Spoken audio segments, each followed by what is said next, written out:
সালামু আলাইকুম বন্ধুরা, আজকে একটু রাজনীতিক নিয়ে কথা বলবো। মানে কোনো রাজনীতির উদ্দেশ্য না, সকল রাজনৈতিক দলের উদ্দেশ্যে বলবো। বাংলাদেশে যারা রাজনীতি করেন সবাই একটু গুরুত্ব দিয়ে শুনবেন। দেখেন, এই দেশটা আপনার আমার সবার, তাই না? কে ছোট রাজনীতিক দল, কে বড় রাজনৈতিক দল, তাই বড় কথা না। কিন্তু রাজনীতি করতে না আসছেন, জেনে রাখবেন জনগণের কল্যাণে। সবাই তো আসছেন জনগণের কল্যাণে রাজনীতি করতেন, তো এমন রাজনীতি করা যাবে না যে জনগণের কল্যাণের নামে অপর রাজনীতি হয়ে যায়। আমি ছোট দলকে বলেছি, বড় দলকে বলেছি, যারা বাংলাদেশে রাজনীতি করেন সবাইকে বলেছি। দেখেন, 5ই আগস্টের পরে যখন স্বৈরাচার পতন হইল, পতন হওয়ার পরে আপনারা দেশটা যখন যে রাজনীতিবিদ আছেন মিলেমিশে দেশটা এগিয়ে নেবেন, তাই না? স্বৈরাচার এই 15 বছর দেশটার অত্যাচার নির্যাতন কোনোটাই বাকি রাখে নাই, করে গেছে। যার পরে যেইভাবেই হোক স্বৈরাচার পতন হয়েছে। পতন হওয়ার পরে আপনারা সবাই রাজনীতি করতে আসছেন। রাজনীতির নামে অপনীতি করবেন না। আপনারা যখন মিডিয়ার সামনে যান, যে ধরনের কথা বলেন, মানে একজন রাজনীতিবিদদেরকে আরেকজন রাজনীতিবিদ আঘাত দিয়ে কথা বলেন বা ডাই করে কথা বলেন, এগুলি থেকে বিরত থাকতে হবে। কারণ রাজনীতির নামে কলঙ্ক করা যাবে না। যারা সিনিয়র ব্যক্তি রাজনীতি আছে তাদের সিনিয়র না, তাদেরকে সিনিয়রভাবে তাদেরকে সম্মান দিতে হবে। সম্মান তাকে বলতে হবে এটা ঠিক না। অনেক সময় সিনিয়রদেরও ভুল হয়। তাহলে আপনারা যারা রাজনীতি করতে আছেন সবাই চিন্তা করবেন, মাথায় রাখবেন, আপনার কথার কারণে যেন কোনো দল, কোনো ব্যক্তি মনে আঘাত না পায় বা ক্ষতিগ্রস্ত না হন নিজে।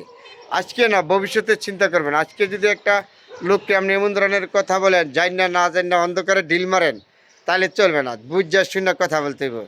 কারণ এই দেশ আপনাদের, আমাদের, ছোটো রাজনৈতিক দল, বড় রাজনীতিক দল, সবাই আমরা মানুষ, তাই না?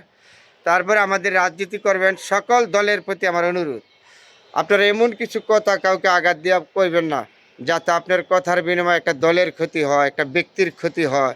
এগুলিতে বিরত থাকবেন।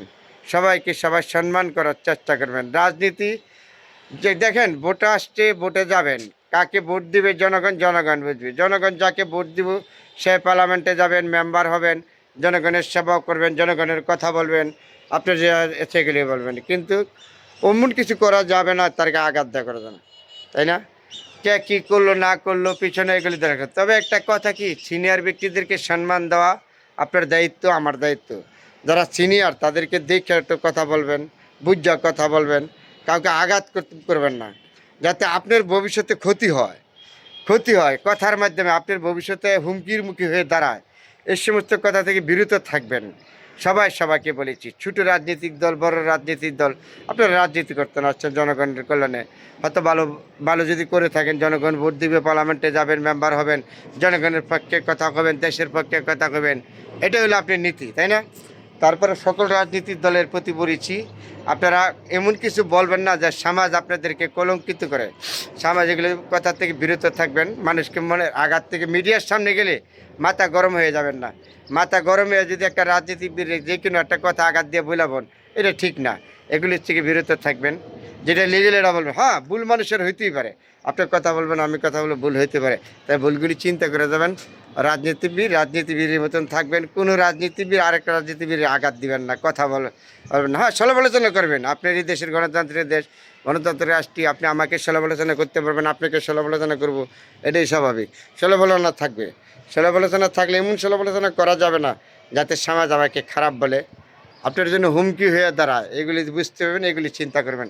রাজনীতি সবাই করবেন, কিন্তু সবার প্রতি অনুরোধ, সকল রাজনীতিবিদদের প্রতি অনুরোধ, সবাইকে সম্মান করবেন, সম্মান দিয়ে রাজনীতি করবেন দেশের কল্যাণে।